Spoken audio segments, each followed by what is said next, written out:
قررت نقابة المهن الموسيقية في مصر برئاسة مصطفى كامل منع الفنانة اللبنانية هيفاء وهبي من الغناء داخل مصر.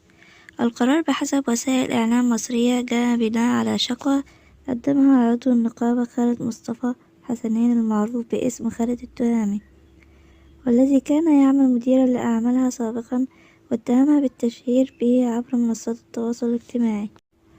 تضمنت المذكرة مقدمة للنقيب العام وأعضاء مجلس الإدارة تفاصيل الشكوى والإجراءات المتخذة، حيث تم استدعاء هيفاء وهبي للتحقيق في مناسبتين لكنها لم تحضر، وبناء على ذلك قررت لجنة التحقيقات عدم منحها تصاريح للغناء داخل مصر، والصدق على هذا القرار في اجتماع مجلس الإدارة بتاريخ 16 مارس 2025.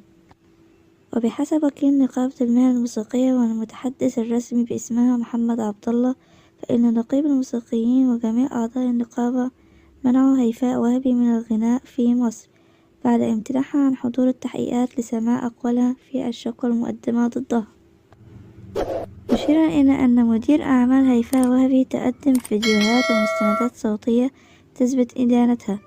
وشهد شهر أغسطس الماضي إصدار نقابة المهن التمثيلية وكذلك نقابة المهن الموسيقية قرارا بإيقاف هيفاء وهبي عن العمل في مصر بسبب إخلالها بالتزامات تعاقدية مع شركة إنتاج سينمائي ومنظم حفلات.